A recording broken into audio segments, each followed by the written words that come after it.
Race for California governor moves on after dramatic downfall of Rep. Eric Swalwell. Add AP News as your preferred source to see more of our stories on Google. Add AP News on Google. Add AP News as your preferred source to see more of our stories on Google. Share Los Angeles at.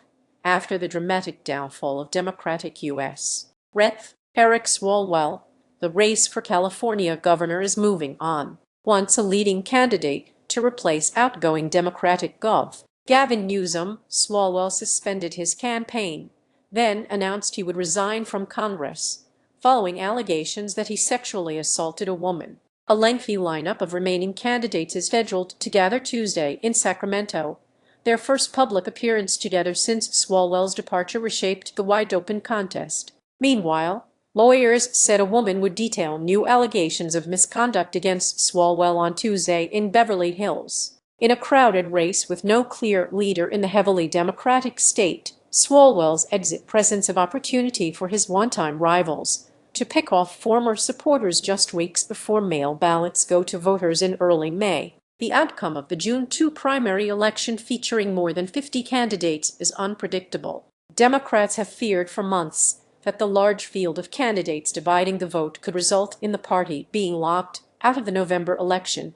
with only Republicans appearing on the general election ballot under a quirk in the state's election rules. Republicans, meanwhile, have yet to settle on a preferred candidate. President Donald Trump endorsed conservative commentator Steve Hilton, but Republicans at a state convention did not endorse a candidate for governor, with Hilton splitting support with Chad Bianco, the Riverside County sheriff. No clear beneficiary, with Swalwell out. Swalwell's decision to suspend his campaign Sunday followed allegations published in the San Francisco Chronicle and later by CNN. He remained defiant, saying, "I will fight the serious, false allegations that have been made, but that's my fight, not a campaign's." On Monday, he said he planned to resign from Congress, but did not provide a date for his departure. He wrote on X that it was unfair for his constituents to have him distracted from his duties. He said he would continue to fight the allegations against him and added,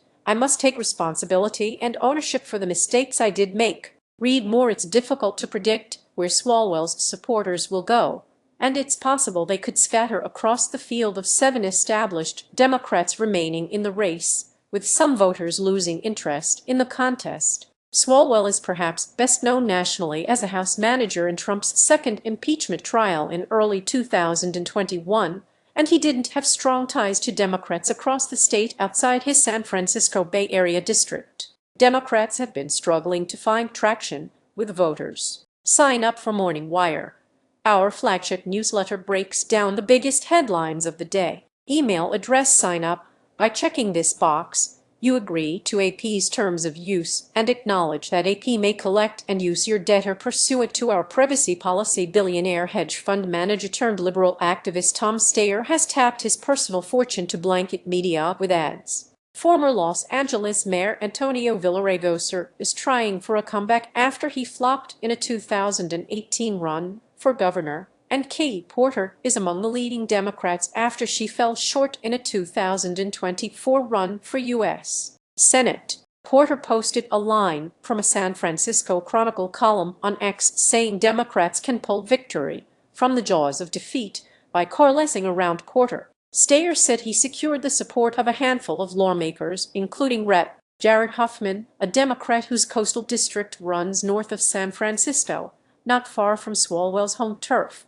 Villaraigosa pitched a new ad promising to lower gas and grocery costs in a state known for its punishing cost of living. While Swalwell has suspended his campaign, his name cannot be removed from the ballot. "Nobody has really caught fire," said Democratic consultant Andrew Acoster, who is not involved in the campaign. Swalwell's supporters will scatter out to other candidates. Many Democrats hoped former Vice President Kamala Harris, or U.S. Sen. Alex Padilla would enter the contest, but they declined. Lawmakers switched support in Sacramento.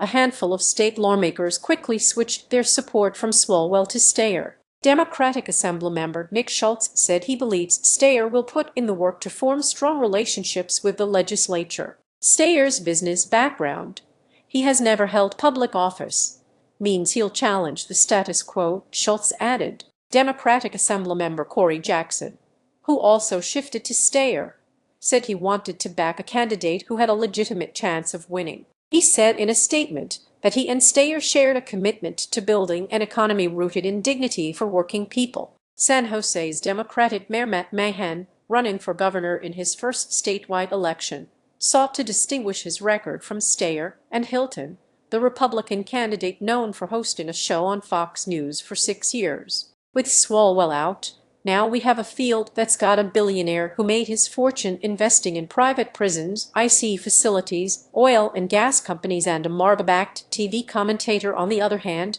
Mahan said on MS Now Morning Joe. California deserves so much better, Mahan said. Swalwell's swift downfall came amid rising pressure for him to leave Congress. He earlier lost the support of powerful labor unions that had backed his candidacy, along with one-time allies, including California U.S. Sen. Adam Schiff and Rep. Jimmy Gomez.